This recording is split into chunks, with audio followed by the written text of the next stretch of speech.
diretta con questo strumento qua, ma più o meno dovremmo esserci. Nel frattempo aspettiamo che si colleghi un po' di gente. Finché aspettiamo, chi intanto è già collegato, vi chiedo come al solito di darmi dei segnali di vita. Fatemi sapere se si sente, se si vede. Forte e chiaro. Oggi abbiamo un ospite molto molto interessante. Parleremo di attività locali come i parrucchieri, che purtroppo in questi giorni, oggi non è una gran giornata per parrucchieri, come per le estetiste o i ristoratori, dopo le dichiarazioni di ieri sera del nostro Presidente del Consiglio. So che non è facilissimo in questi momenti pensare anche alla promozione online, al marketing, ai social, perché in questi momenti magari ti sale anche lo sconforto. Però insomma è importante non buttarsi giù, non abbattersi, c'è un altro mese davanti, è molto dura, lo so benissimo, però insomma cerchiamo di pensare al futuro e alle cose positive che ci possono essere nel nostro lavoro. Ok, vedo che c'è qualche segnale, aspetta che non vedo i nomi e devo collegarmi alla diretta come utente normale. Ok, Michele, ciao Michele, ciao Stefania, grande, ospite dell'altra diretta, Martina, Patrizia, ok, bene, mi sembra che ci sia già un po' di gente collegata. Allora, come sempre faccio una breve intro su cosa torniamo presto, perché ci sono tantissimi utenti nuovi, persone nuove che sono entrate nel gruppo nell'ultima settimana. Torniamo presto, appunto, è una piattaforma, è un'iniziativa senza scopo di lucro che abbiamo lanciato un mesetto fa circa, nata per aiutare le attività locali italiane. È nata poco dopo il lockdown del nostro paese, con l'obiettivo di far ottenere liquidità immediata, flusso di cassa alle attività. Ma non solo, è un'iniziativa nata anche per tenere alto il morale e anche per mantenere il contatto con i propri clienti e tenersi sempre vivi, diciamo, nei loro confronti. L'iniziativa appunto è gratuita. Se siete un'attività e non siete ancora iscritti nel sito, vi consiglio di iscrivervi, perché appunto all'interno di torniamopresto.it potete vendere le vostre gift card, quindi dei voucher, dei coupon, dei bond. Adesso qualcuno li chiama anche dei bond, perché adesso l'iniziativa è stata clonata anche per esempio sulla ristorazione o su altri settori. In questo modo appunto potete raccogliere immediatamente liquidità, potete vendere queste gift card ai vostri clienti in modo da ottenere subito denaro dai vostri clienti, e poi diciamo eseguire il servizio, vendere il prodotto quando potrete riaprire l'attività. Quindi, facendo un esempio di un estetista, vendendo le vostre gift card adesso, ottenete subito adesso la vendita, il denaro dall'acquisto da parte del cliente, e poi potrete concordare direttamente con lui la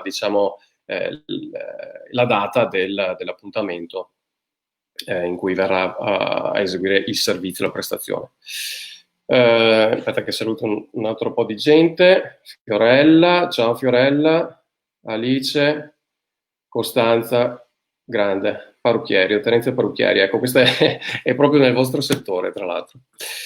Ok, ultima cosa, poi vi introduco alla ospite. Vi ricordo che questa diretta andrà a finire nella raccolta.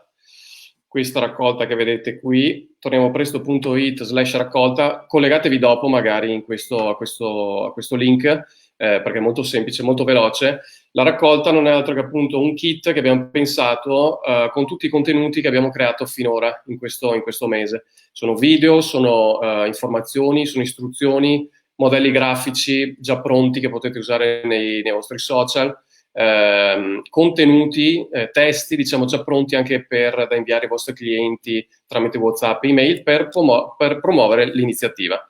Ricordo sempre che aderire all'iniziativa Torniamo Presto non basta per ottenere delle vendite. Dovete poi essere voi a essere parte attiva e far sapere ai vostri clienti che appunto avete aderito all'iniziativa e possono acquistare le vostre gift card. Bene, direi che abbiamo una ventina di persone, possiamo già iniziare. Vi introduco la ospite di oggi, che adesso comparirà magicamente. Si chiama Serena. Ciao Serena, benvenuta. Ciao. E grazie ancora per la disponibilità. Serena Pravato di Eden Saloon di Padova, è una hair stylist o make-up, insomma, si occupa di queste cose molto, molto belle.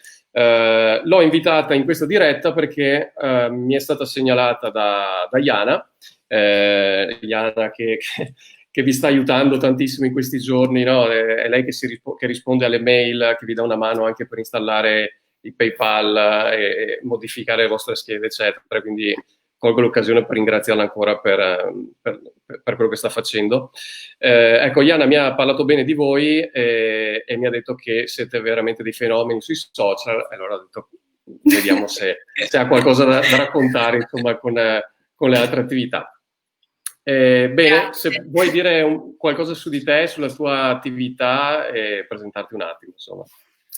Allora, intanto buongiorno a tutti. Eden Salon è un piccolo laboratorio di parrucchieri che ha ormai 12 anni di vita ed è un salone un po' alternativo, diciamo. Ci rivolgiamo a un pubblico molto giovane. Ci siamo specializzati ormai da un po' sui servizi di cambio d'immagine, colori particolari,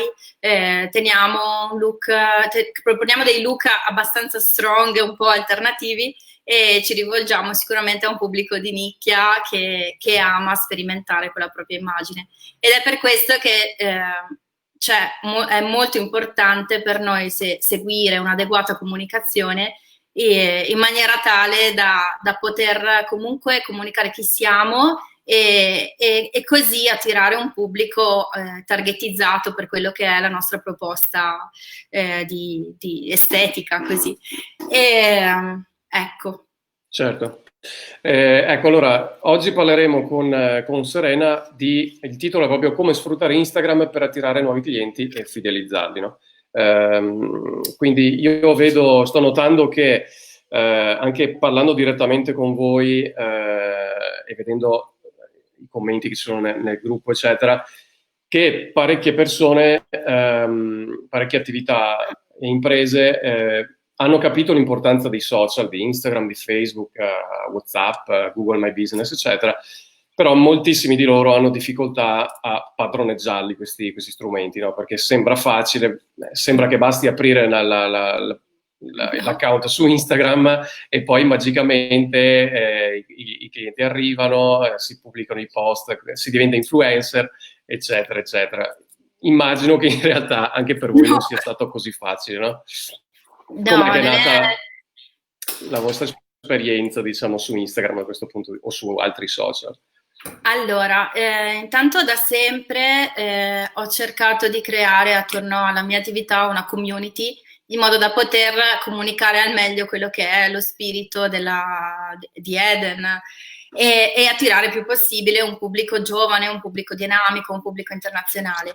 E ormai Eden ha 12 anni, quindi quando è nato Eden non si utilizzavano così tanti social network. Con l'arrivo dello strumento social network sicuramente è stato tutto più semplice perché puoi arrivare ovunque, no? Con la fantasia è un po' di impegno, puoi arrivare dove vuoi e ti puoi far conoscere, così anche persone comuni possono raccontare chi sono, cosa fanno, perché lo fanno e farlo soprattutto con energia, no? Raccontando veramente chi sei in maniera pulita, semplice e aprire le porte delle tue idee alla gente. Allora, è nata che ho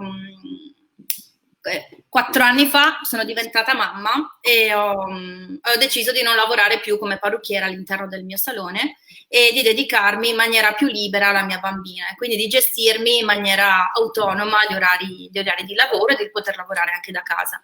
E quindi il contributo che ho potuto dare è stato quello di seguire molto meglio i social network e dedicarmi totalmente a questa attività. Quindi sono 4 anni di duro lavoro che ora stanno dando i suoi frutti.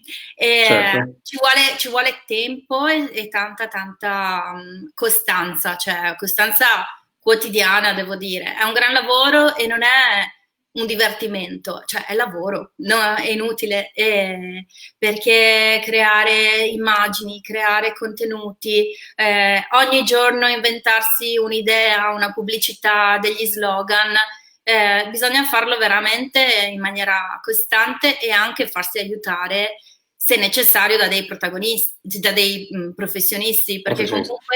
comunque l'imprenditore, a mio avviso, cioè, deve investire una parte nella comunicazione e nel marketing. Se vuoi lavorare, adesso è indispensabile. È indispensabile comunque comunicare quello che è la tua identità, il tuo pensiero e arrivare a più persone possibili. E non lo devi fare per avere tanti follower o cose così, ma lo devi fare semplicemente per poter lavorare in maniera serena e tranquilla. In questa maniera succede un problema come questo, sei tranquillo perché comunque sai che puoi continuare ad arrivare al tuo pubblico. Quindi Certo. un insieme di operazioni che devono essere fatte, a mio avviso, all'interno della propria attività. Io posso parlare per esperienza, perché comunque non ho studi a livello di marketing o comunicazione, ho semplicemente provato, testato, visto come andava, risistemato, mi sono confrontata con un sacco di persone, comunque mi sono informata e mi informo costantemente sui cambiamenti, su quali sono gli strumenti più adeguati, come fare tutto quanto. Però è veramente un lavoro. Certo. Andando appunto prima dicevi che giustamente vanno ogni giorno pensati dei contenuti, dei post interessanti anche per coinvolgere i propri clienti, no? Perché come dicevamo anche nelle scorse dirette, è inutile usare i social esclusivamente come strumento promozionale da bombardamento, no? Ne vedo una marea che quello che fanno è semplicemente pubblicare compra qui, compra il mio prodotto, compra questo, sono il migliore del mondo, eccetera. Ed è il modo più sbagliato per usare i social. Voi a livello di, diciamo, contenuti, perché ho visto che appunto ne pubblicate parecchi e anche quotidiani, com'è che ti viene in mente di pubblicare un determinato contenuto, post? Sei brava tu creativamente, diciamo? Che strategia usi? Che idee puoi dare da questo punto di vista? Allora, tutto parte da quello che sono le esigenze offline, quindi da quello che succede all'interno del salone, all'interno dell'attività. Quindi periodicamente, cioè, con una certa regolarità, con una certa cadenza e programmazione, si decide quali sono gli argomenti da trattare e quindi i servizi da proporre all'interno del salone. E nella stessa maniera, in abbinata, vengono creati anche i contenuti per i social network. Come farlo? Allora, succede questo, che ovviamente tu che Nel hai frattempo una... faccio vedere la tua pagina, che così vediamo anche degli esempi, diciamo. Tu racconta pure. Ovviamente succede che te, piccolo imprenditore, che lavori quotidianamente all'interno della tua attività, ritagliare anche del tempo per seguire in maniera ottimale i social network non è semplice, bisogna farsi aiutare. La mia strategia è stata quella di assumere una ragazza receptionist con passione per la fotografia e attitudine estetica per un mondo adeguato alla comunicazione dei social network. E quindi essenzialmente quando lavoriamo, adesso che stanno girando sono contenuti creati in fase quarantena, quindi, Mhm. quindi iniziative create a salone già chiuso. Per adesso scendendo si vedranno poi le immagini che vengono create durante la nostra routine lavorativa, quindi le nostre clienti che sono veramente carinissime, veramente tutte Sì. dolcissime, sì. Qui siamo pre-Covid, giusto? Perché Qui non vedo siamo guanti pre-Covid, qui e troppa vicinanza. pre-Covid. Sì, sì, Ok, sì, qui benissimo. Beh, pre-Covid. si vede che sono Esattamente. foto fatte bene, insomma, non sono amatoriali, tra virgolette. Ecco, c'è cura. Sì, sai, l'immagine è molto importante, quindi come... Insomma, sì, sono fatte da noi all'interno del salone, non sono fatte da un fotografo Sì, sì, professionista, però certo. sono reali, è quello che succede e cerchiamo di valorizzarlo e esaltarlo al meglio. Quindi l'immagine, devo dire, e raccogliere il materiale è molto importante. Quindi all'interno della giornata lavorativa tipo, Diana, la nostra receptionist, e social media che è esperta, sì, raccoglie il più materiale possibile da poter pubblicare ogni giorno e fa anche un po' di scorta per i periodi dove Certo, magari giusto. i weekend o periodi dove magari non ci sono contenuti abbastanza interessanti da Certo. mostrare, perché mica tutti i giorni si può creare un set fotografico all'interno del salone così.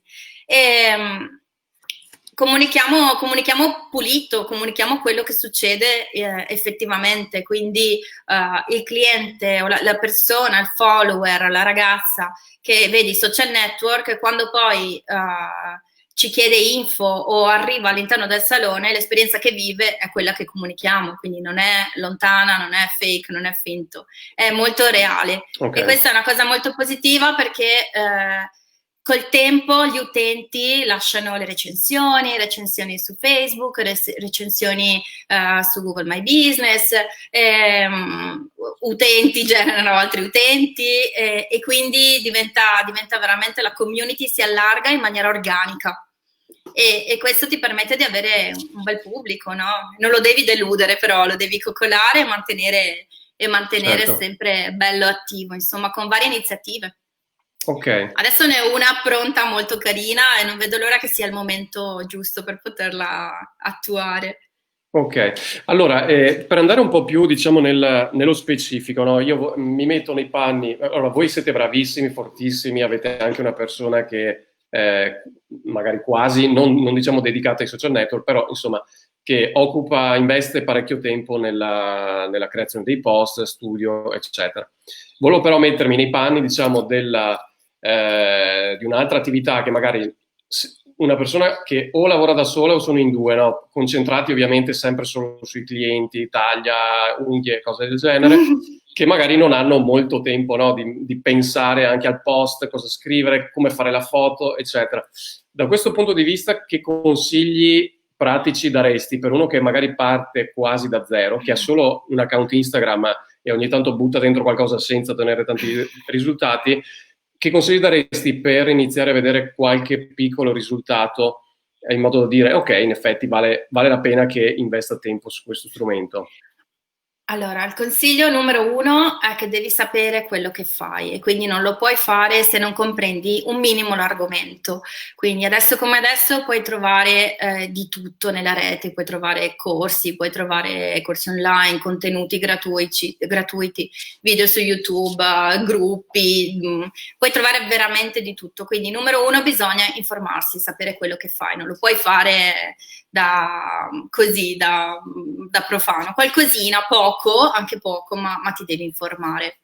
Poi molto importante sapere come ti vuoi porre, quindi a priori, prima di iniziare a pubblicare, scrivere cose a casaccio, devi sapere qual è la tua essenza e come la vuoi comunicare. Quindi bisogna fare un'analisi della tua attività e molto spesso anche della tua persona, no? Perché noi piccoli imprenditori, la nostra attività ce la siamo costruita attorno a un sogno, no? Quindi c'è molto di noi stessi, no? Siamo sia che sia un'attività di parrucchieri, di estetica o piccoli ristoranti, piccoli artigiani, quello che è, portiamo tutto noi stessi dentro il nostro lavoro e quindi bisogna ben comprendere come porsi nel mercato e molto spesso la scelta migliore è proprio di andare a lavorare su quelle particolarità che ti contraddistinguono.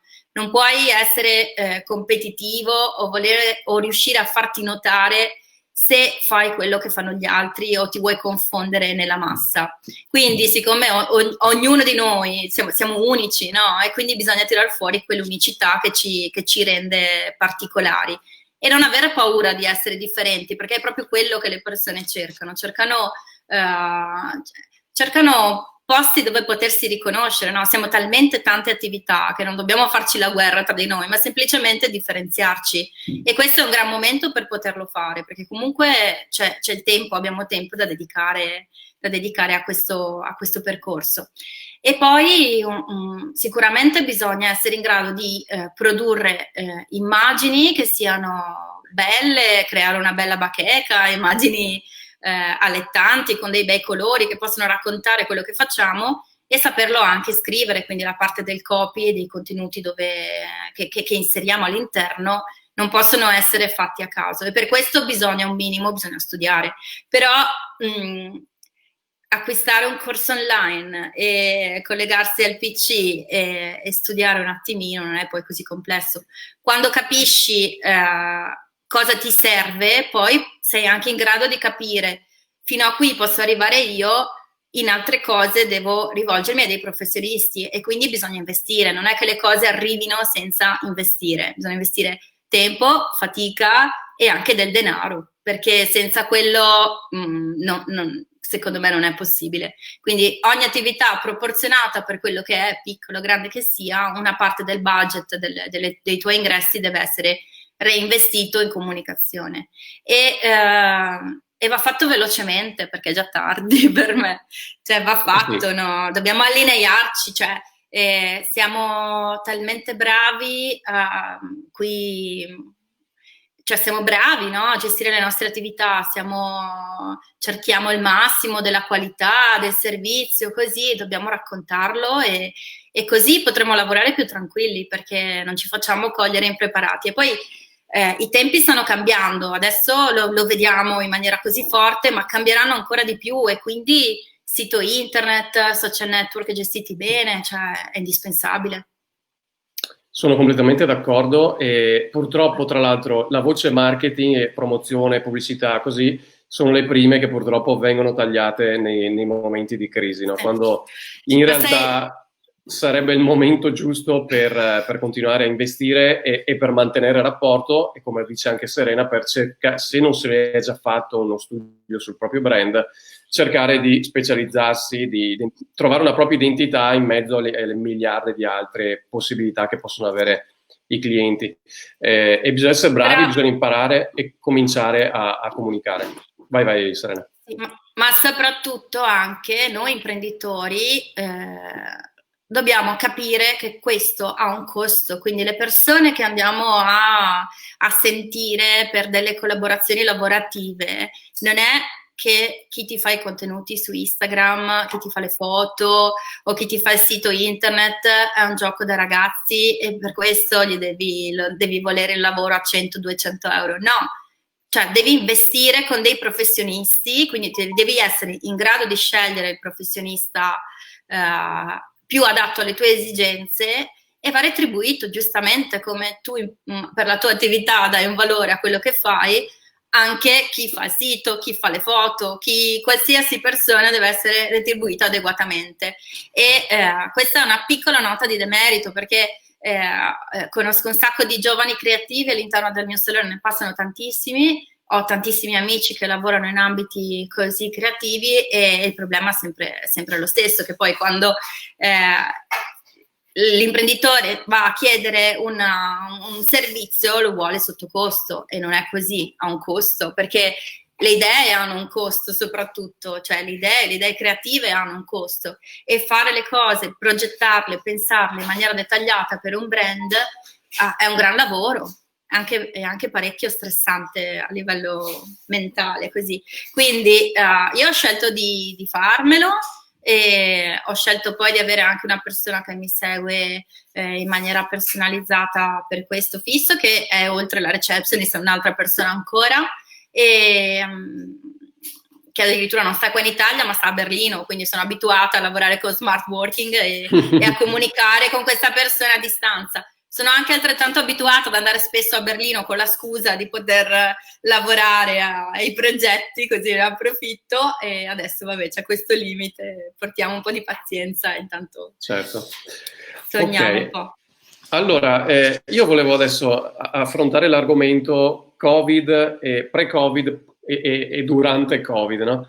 perché appunto, come abbiamo visto prima, è cambiata anche un po' la comunicazione che state facendo, che avete fatto su Instagram. Vorrei prima di tutto chiederti appunto come è cambiata per voi la comunicazione e poi andiamo a vedere anche degli esempi concreti, perché appunto l'errore che vedo fare, come dicevo prima, è quello di prima di tutto segare, tagliare le spese in marketing per quei pochi, tra l'altro, che lo fanno, ma anche di bloccare completamente la comunicazione nei confronti dei clienti. Se non scrivendo il classico post, torniamo presto, sì, promuovendo magari l'iniziativa, oppure dicendo, lamentandosi col governo perché ci fa aprire il 1° giugno o cose di questo tipo.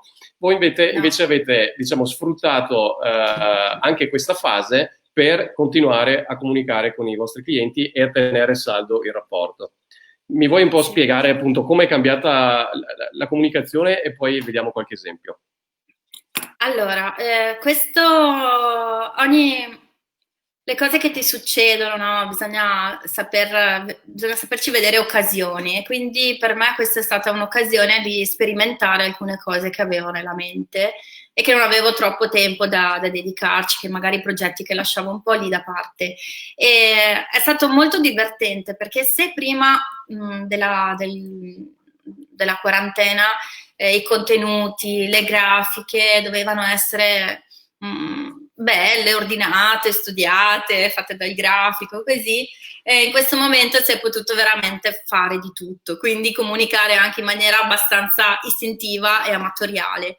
E si è potuto anche osare, fare cose anche un po' matte, e questo insomma a me piace da sempre. E quindi subito anche io non ho dormito le notti e sono stata impanicata pensando alle spese, dipendenti da pagare, affitti, cose. E poi mi sono detta, ma dai, divertiamoci e continuiamo a mantenere comunque un tono molto, molto leggero e gradevole, perché la lamentela non è mai un buon atteggiamento. Anche perché, a mio avviso, bisogna sempre mantenere una certa classe e scegliere bene quello che comunichi. Meglio non schierarsi da una parte all'altra. Se è un'attività, poi tu nel privato con i tuoi amici fai quello che vuoi, ma la tua attività la devi tenere un po' protetta, no? E quindi la prima cosa che ci è venuta in mente di fare è stata fare su Instagram una ricerca di persone che volessero un po' buttarsi in un'avventura e farsi i capelli a distanza in diretta Instagram. Okay. E abbiamo spedito, facciamo vedere le storie. sì, abbiamo selezionato 4 persone tra le tantissime che avevano scritto e abbiamo spedito dei pacchi sorpresa a queste ragazze. E ovviamente i primi giorni, pensate, quando eravamo chiuse a casa, queste ragazze sono state contente di ricevere questi pacchi, no, dal parrucchiere, e alcune erano clienti, alcune ragazze che non conoscevamo, e poi aspettavano le nostre direttive, sempre che avvenivano attraverso story Instagram, e si facevano trovare pronte con tutto il materiale per poi fare qualcosa di divertente ai capelli. Quindi in alcuni casi si sono tonalizzate, magari da bionde sono diventate rose e lilla, in altri casi da castane le abbiamo fatte diventare viola, bordeaux, e in un caso una ragazza carinissima da Roma si è tagliata i capelli da sola, guidata da noi, poi frange, poi veramente di tutto, acconciature, e questa cosa è stata carina e la stiamo continuando. Eh sì, quella di Nicole, così. Questa è una cosa meravigliosa. Così. Volevo far vedere appunto adesso non la trovo più, eccola qua. Questa è una cosa ragazze stupenda ed è un'idea. Sì, volevo far vedere appunto questa è una storia che avete fatto una diretta, anzi, che avete fatto su Instagram, in cui questo è un vostro collaboratore e questa è una vostra cliente che si sta tagliando i capelli in diretta con appunto il vostro collaboratore che gli dà dei consigli per tagliarli in modo corretto.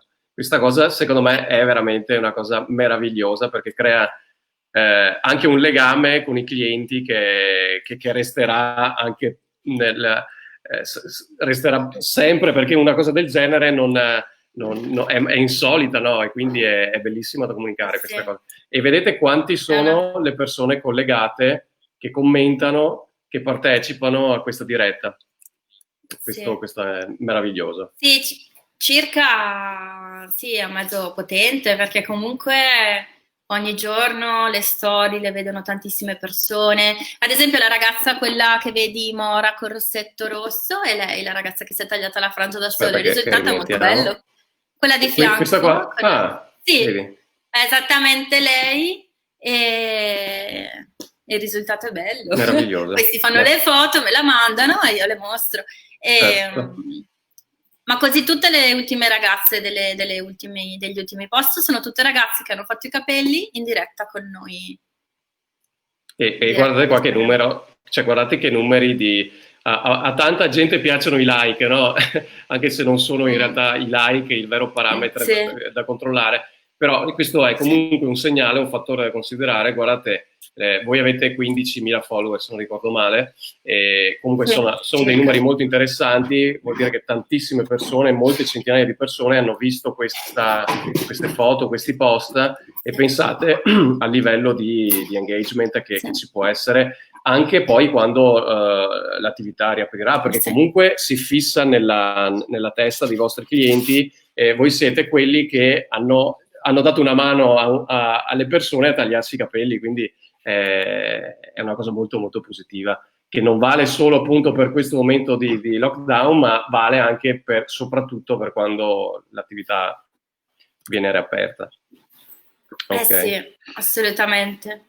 È anche emozionante vedere come puoi creare un rapporto. Abbiamo comunque conosciuto nuove amiche, nuovi clienti.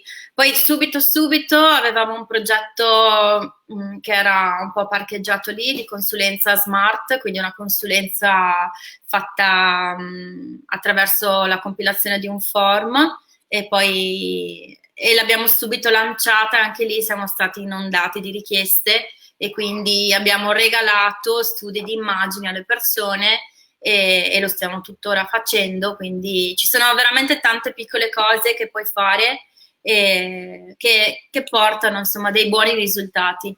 Poi tutto paga, quello che fai fatto bene in maniera spontanea, genuina.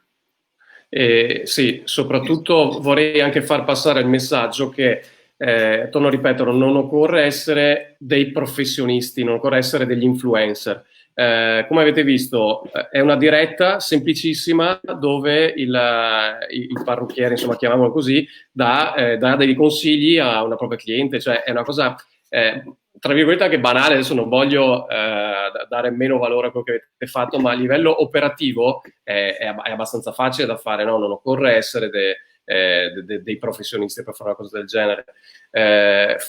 Chiedere alle vostre clienti di mandarvi delle foto o fare a loro delle foto chiedendo il permesso chiaramente e pubblicarle su Instagram, mostrando dei possibili tagli e delle idee alle altre clienti che vi seguono, sono cose semplicissime da fare, no? E questo è poi un loop che si autoalimenta. Altri clienti vi chiederanno di farsi fare la foto per essere messi nella vostra pagina e piano piano continuate a crescere.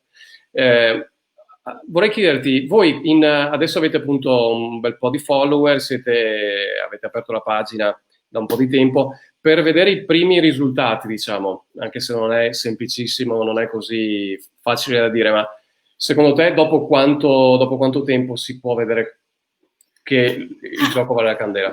Allora, io inizialmente ho cominciato con Facebook e lì la mia strategia iniziale è stata quella di mettere delle foto che trovavo in rete con dei look che credevo in linea con il mio stile e anche lì offrivo consigli e consulenze. Quindi le ragazze, quando hanno iniziato a vedere wow, un parrucchiere che mi può realizzare questi colori, mi scrivevano e quindi facevo da filtro, facevo le consulenze, i preventivi e poi le ragazze arrivavano all'interno del salone. Io ero in gravidanza, nel frattempo non stavo neanche tanto bene, quindi lavoravo da casa. E per un po' di tempo ho sempre operato su Facebook. A un certo punto Facebook non mi rendeva più abbastanza e quindi ho trasferito tutto il lavoro su Instagram e i risultati si vedono abbastanza velocemente se crei dei contenuti interessanti, quindi non ci vuole poi così tanto tempo, però ovviamente quotidiano, cioè se non è quotidiano il lavoro diventa troppo lungo Certo, e deve essere quotidiano e fatto bene. Però alla fine noi siamo dei venditori, no? Quindi sappiamo come rapportarci con la clientela e il linguaggio è abbastanza simile, un po' semplificato perché devi essere più sintetico e più incisivo e più schematico, però circa è quello che fai all'interno della tua attività. Non è poi così diverso, devi raccontare, semplicemente per questo è importante fare un lavoro iniziale di decidere cosa dire, come dirlo e con che contenuti, con che contenuti farlo. Però certo. secondo me già in alcuni mesi puoi iniziare a vedere i primi risultati Ok. e non devi mollare, cioè deve essere costante. Chiaro? Sì, sono d'accordo, infatti all'inizio soprattutto è la parte più stancante, meno gratificante perché magari investi tanto tempo, tante energie, vedi pochi risultati perché chiaramente all'inizio magari non vedrai grossi risultati, però appunto è la parte peggiore forse, la parte iniziale. Cercate di sforzarvi magari un mese, 2, 3 mesi, continuate a pubblicare costantemente dei contenuti interessanti, cercate di coinvolgere i vostri clienti dall'offline, quindi dalla realtà, cercate di passarli anche all'online, quindi posso scattarti una foto che la mettiamo su Instagram, questo è un esempio, e poi vedrete che l'online vi riporta alla realtà, anche se online è comunque realtà.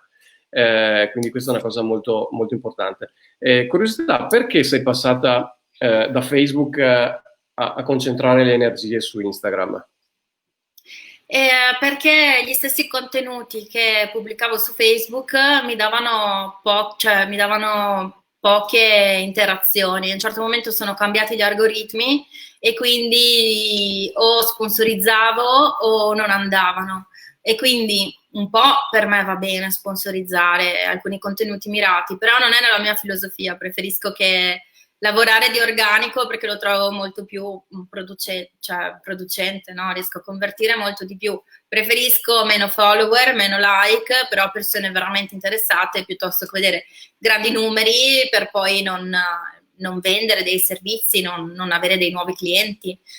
Io calcola che il pubblico all'interno del mio salone, io da sempre, da molto promuovo questo. Per me lavorare un po' a vecchio stampo con la clientela extra fidelizzata, quindi la clientela settimanale che comunque magari svolge alcuni servizi dove non hai neanche tanta margine di guadagno, tipo la piega o alcuni altri modi di lavorare, no? Un po' vecchio stampo del parrucchiere, per me è lontano dalla mia filosofia. E le persone devono essere libere di avere dei look che durano nel tempo, di essere libere di venire da te quando vogliono o quando ne hanno la necessità, no? Di creare quel look che comunque magari solo te sai fare.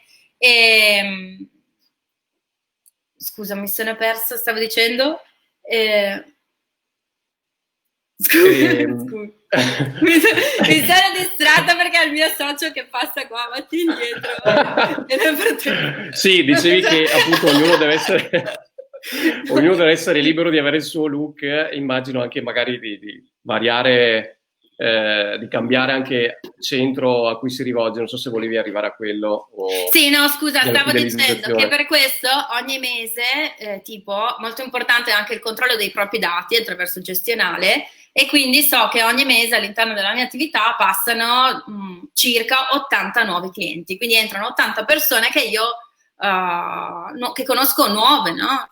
E questa cosa è bella perché il lavoro, uno è molto dinamico, vedi sempre persone nuove, no? E sono persone che hanno uno stile di vita libero, no? Persone freelance, creativi, che viaggiano, che non stanno sempre a Padova o che vivono in varie città o semplicemente che si fanno i capelli quando gli va, gli gira, che vogliono fare il cambio look, così.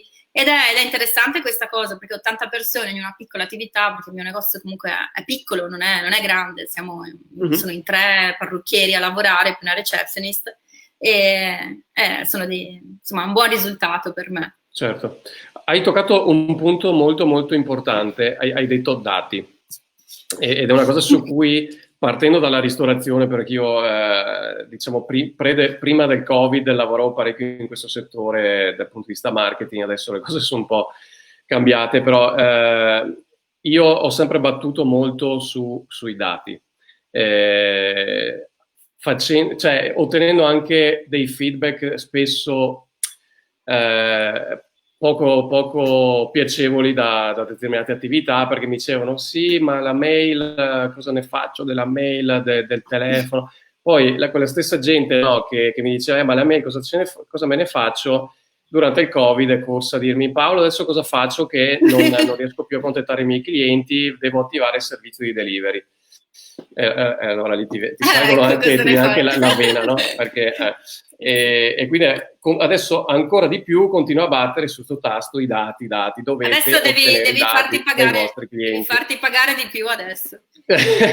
Potrebbe essere un'idea.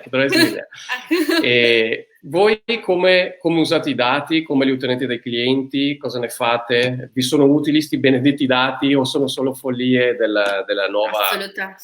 Sono indispensabili. Digitali?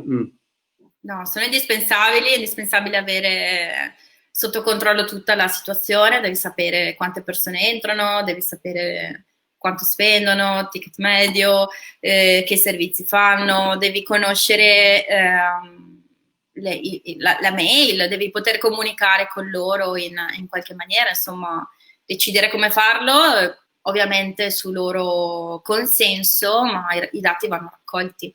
Quindi, non so, semplice, ogni nuovo cliente compila un format con i suoi dati e dice se gradisce ricevere la mail oppure no, quindi così, semplicemente in questa maniera. Sì. Grazie per il supporto.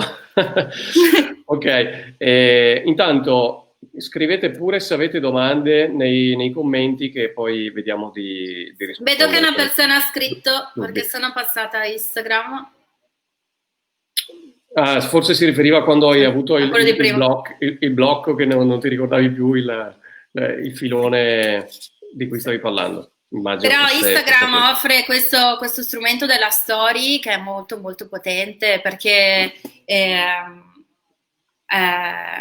veramente immediato, puoi comunicare in tante maniere, puoi dare una continuità ai tuoi contenuti, la story è potente, cioè anche su Facebook, però su Instagram l'interazione secondo me è più veloce, però questo è per il pubblico che magari è il mio pubblico, magari per un altro pubblico va bene continuare con Facebook, insomma, io pubblico comunque i miei contenuti anche lì, non è che l'ho lasciato da parte.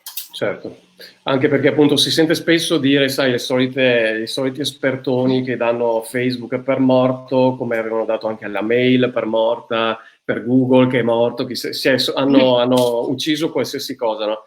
Leggevo appunto delle statistiche riguardo, in realtà Facebook continua a avere una massa di utenti, di clienti che lo usano che è impressionante, soprattutto adesso durante il Covid, durante questo blocco, Facebook ha avuto un ritorno forte, forse anche per le tante dirette che anche noi tra l'altro stiamo facendo, molte persone stanno facendo dirette, quindi non escludete Facebook a prescindere dalla vostra strategia comunicativa, perché appunto va testato come qualsiasi strumento che si usa in ambito marketing e non solo, va testato, quindi provate, sbatteteci la testa, investite magari anche qualche euro, no? Prima dicevi che qualche contenuto lo hai sponsorizzato, apro una parentesi perché appunto prima tu hai citato l'organico e la sponsorizzazione, spiego magari per chi non è molto pratico di questi termini.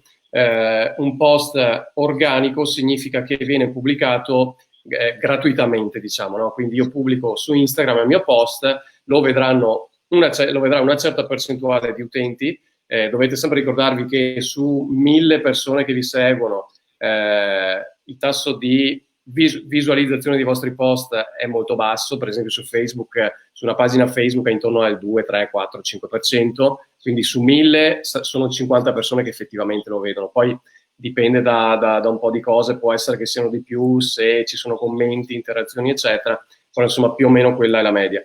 Se io voglio dare un po' di fuoco, di boost al mio post in modo da farlo vedere a più persone possibili, sia a quelli che sono già miei follower, ma anche a persone nuove, posso sponsorizzarlo, quindi con Facebook Ads, che è il sistema pubblicitario di Facebook e di Instagram, che alla fine sono la stessa cosa, stesso proprietario.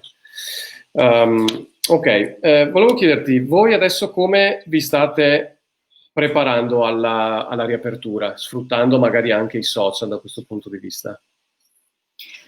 Allora, in realtà ho scelto di prepararmi per la riapertura concentrandomi di più su quello che è il protocollo all'interno del salone e quindi anche il protocollo da condividere con i dipendenti e i ragazzi, insomma, per poter essere preparati, molto organizzati. E ho deciso di comunicare, essere un po' meno presenti nei social network perché porta via tanto tempo e non è solo pubblicare i contenuti, ma poi rispondere alle persone, interagire, inventarsi le cose, organizzarle, perché anche semplicemente organizzare una diretta per fare il taglio frangia devi parlare con le ragazze, organizzare, decidere quando, come, cosa fare, quindi c'è tanto lavoro da fare, quindi ho deciso siccome ho fatto tanto, di fare un po' meno, esserci comunque ma un filo meno per potermi organizzare e dare la priorità poi all'organizzazione lavorativa perché ci saranno tanti cambiamenti, quindi avremo tante limitazioni e bisogna ottimizzare veramente bene i tempi, essere ben organizzati e dare un ottimo servizio, quindi non posso farmi cogliere impreparata o anche per gli stessi miei collaboratori devo formarli e devo prepararli al meglio e voglio apportare anche alcune novità all'interno del salone. Io sinceramente che ci sia meno affluenza all'interno del salone, che ci sia ancora più attenzione all'igiene, così lo trovo bello, cioè non è che mi spaventa, sono molto contenta di questo e sono anche molto contenta. Guarda, allora io stanotte non ho proprio dormito bene e stamattina ho detto in panico, rabbia, cosa faccio, cosa non faccio, quindi mi sono presa del tempo, ho fatto un po' di yoga, poi ho letto, poi ho ascoltato musica e però non ero ancora calma e allora sono andata a correre così e adesso molto meglio, mi sono chiarita le idee e alla fine sono contenta che hanno posticipato l'apertura del salone perché secondo me non sarei stata proprio al top tra 15 giorni, però tra un mese voglio arrivare potente, quindi voglio aver sistemato tutte le cose che sono veramente, certi progetti è da tanto che ce li ho lì e li voglio vedere realizzati. Poi c'è il nostro consulente da Berlino che preme molto ed è arrivato il suo momento per mettere in atto una serie di cose interessanti, anche sperimentali, e quindi voglio dedicarmi tanto insomma, a delle novità, diciamo. Certo. Voglio prendermi il tempo anche io per studiare, per fare delle cose. Questo è il consiglio che dobbiamo continuare a dare, perché lo abbiamo dato anche un mese fa quando abbiamo detto appunto c'è un mese di tempo, un mese e mezzo, quello che doveva essere, studiate, investite sulla vostra attività, impegnate energie e risorse sul miglioramento, no, della vostra attività. Adesso c'è un altro mese che abbiamo davanti, sperando che non ci siano ulteriori proroghe, ma penso sia quello. Un mese passa molto veloce. Esatto, esattamente. Quando ti metti a studiare qualcosa è poco, passa veramente veloce, voglio fare tutto quello che ho nella testa. Giusto. Allora c'è una domanda molto molto molto interessante aspetta che vedo il nome di qua, di Giulia, che ha una pasticceria e dice una cosa interessantissima. Allora, una domanda, io ho una pasticceria e ho sempre visto la condivisione delle mie conoscenze come un potenziale pericolo. Se condivido le mie ricette, poi forse la gente si farà i dolci a casa e non comprerà più i miei. Devo invece ricredermi e considerarla come una risorsa? Devo condividere nel dettaglio le ricette o i procedimenti? Questa è una cosa molto interessante che vale non solo per la pasticceria, ma anche per molte altre tipi di attività, che hanno, diciamo, dei segreti, tra virgolette, da custodire e non vogliono, hanno paura magari di rivelarle ai clienti, al pubblico in generale. Come risponderesti a questa cosa? Beh, ma ci sono talmente tante cose da comunicare che puoi scegliere e filtrare cosa condividere con le persone, quindi sicuramente i tuoi segreti, i segreti del tuo successo te li tieni stretti per te e passi delle ricette, delle cose più semplici, tanto comunque ci sono tantissime cose da comunicare, poi anche l'argomento dolci, alimentare, cucina, così c'è tantissimo, quindi un po' per incuriosire, al 100% no, ovviamente, poi l'utente deve venire da te, però regalare contenuti, piccoli contenuti è interessante. Mm, piccole cose, no? Te come la pensi? Sono d'accordo completamente con te. Io starei attento magari a dare quei contenuti che a me va bene dare, nel senso la ricetta del mio dolce super segreto, chiaramente magari me la tengo per me perché può essere che il mio competitor venga a vedere il video della ricetta.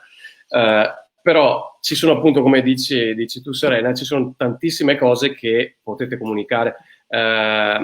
La pasticceria, ad esempio, faccio a Giulia e a tutti gli altri che stanno seguendo un esempio che è parallelo alla pasticceria ed è la ristorazione. Cosa hanno fatto tantissimi, alcuni ristoranti in modo molto, molto intelligente in questa fase, no, di chiusura? Hanno detto io il ristorante non posso aprirlo, non posso far entrare le persone nel mio ristorante, non posso dare i miei prodotti nel mio ristorante, però posso dare i miei prodotti direttamente nella casa del cliente. Come lo faccio? Preparo un box, quindi ti preparo la carne già confezionata sottovuoto, ti metto l'olio con tutte le sue spezie perfette, tutte queste cose, insomma, ti do il kit per crearti la tagliata perfetta, diciamo, no? La bisteccona perfetta a casa tua. Cosa succede quindi? Che io, cliente, acquisto questo box, questo kit che tu, ristoratore, mi vendi, mi arriva a casa, me lo consegni tu o quei vari delivery, quello che è, e poi alcuni di questi fanno diciamo delle dirette o fanno dei video dove c'è lo chef che ti spiega come cucinare in modo perfetto questa tagliata. Ora, qual è il rischio che questo mio cliente continui magari, cioè vada al supermercato ad acquistarsi la tagliata e la faccia a casa e non venga più a mangiare nel mio ristorante?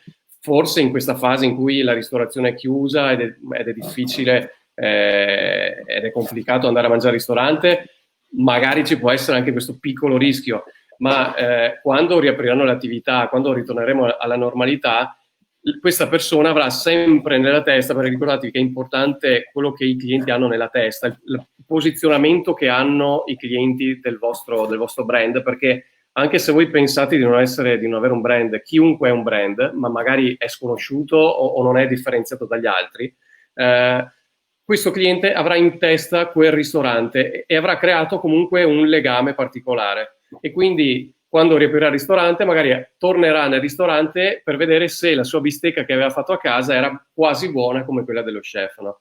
Quindi io vi consiglio, questo era un esempio un po' così parallelo al settore, e vi consiglio per farvi capire che è importantissimo dare dei contenuti collegati a quello che fate.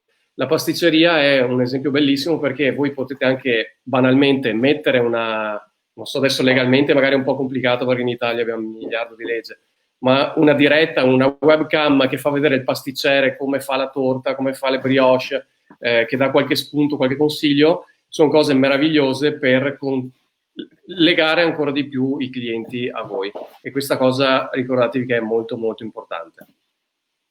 Ok, se hai altro da aggiungere, se no passo a un'altra domanda. Aspetta che togliamo questa. Allora, c'è invece Elena che dice forse sincronizzare e lavorare su Facebook e Instagram in modo parallelo ma in maniere differenti, originali, ognuno a modo suo. Potrebbero essere meglio, che ne dite? Elena.